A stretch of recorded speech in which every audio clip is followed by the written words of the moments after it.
आयुष्यामध्ये ना कधी कधी अचानकपणे खूप प्रॉब्लेम येतात आणि मग आपण थोडं अस्वस्थ होतो, हतबल होतो, खूप निगेटिव्ह विचार करतो आणि ना नाराज होतो आणि निगेटिव्हिटीकडे जास्त ओढले जातो. अशा वेळेला काही गोष्टी आपण करायच्या असतात ज्या मी स्वतः करते आणि मी तुम्हाला त्या शेअर करणार आहे. तर सगळ्यात महत्त्वाचं म्हणजे ना, एक तर लक्षात घ्या, या जगामध्ये ज्या गोष्टी होतात त्या विधिलिखित आहेत. ज्या गोष्टी होणार आहेत त्या होणारच आहेत. आपल्याला फक्त स्ट्रॉंग राहायचं असतं आणि ना त्या गोष्टी ज्या आहेत त्याच्या फेस करण्याची शक्ती आपल्यामध्ये निर्माण करायची असते. दुसरी गोष्ट, देवावर अतूट श्रद्धा ठेवायची असते. आणि तिसरी गोष्ट, खूप शांतपणे त्या गोष्टी हँडल करायच्या असतात. खूप जण असे चिडचिड करतात, रागराग करतात, मग तो राग काढतात आणि मग स्वतःच्या शरीराला त्रास देतात, आपल्या आजूबाजूच्या लोकांना त्रास देतात. त्यापेक्षा ना थोडं चिडचिड करा, रागवा, पण स्वतः एका जागी बसून त्या गोष्टीचा शांत विचार करा. प्रॉब्लेमला फेस करा, कारण जेवढे तुम्ही धावाल प्रॉब्लेमला पाहून, तेवढा प्रॉब्लेम तुमच्या पाठीपाठी येणारच आहे.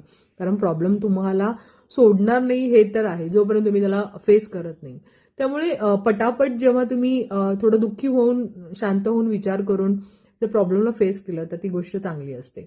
दुसरी गोष्ट की अतूट श्रद्धा देवावर, की तू दिलायस ना प्रॉब्लेम, मला माहित आहे की याचं सोल्युशन सुद्धा तू नक्कीच ठेवलं असशील आणि ते मला नक्की मिळेल. मला आता फक्त शक्ती दे, ताकद दे, जे प्रॉब्लेम मला आले त्याच्यातून बाहेर पडण्याची.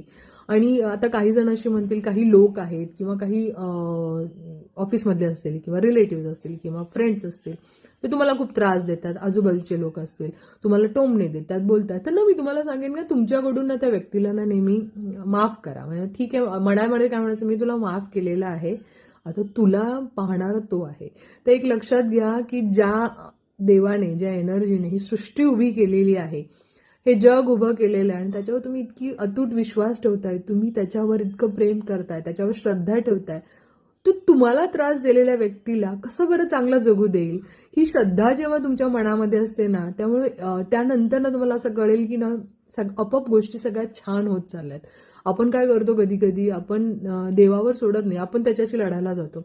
मग त्यामुळे काय होतं की आपल्याला पाहिजे तेवढा त्रास आपण समोरच्याला नाही देऊ शकत, पण जेव्हा तो देतो की नाही, तो फार प्रचंड देतो. त्यामुळे आपल्याकडून ना समोरच्या माणसाला नेहमी माफ करायचं असतं आणि म्हणायचं, आता तुझा जो काही निकाल आहे ना तो लागेल, मी तुला माझ्याकडून माफ केले. करून बघा, बघा करून, आणि देवावर अतूट श्रद्धा ठेवा.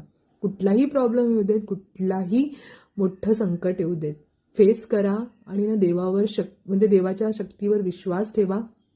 माझ्याजवळ देव आहे आणि मला नक्की याच्यातून मार्ग देईल. या गोष्टीवर जेव्हा आपण विश्वास ठेवतो, श्रद्धा ठेवतो, तेव्हा सगळं पॉसिबल असतं. कारण मी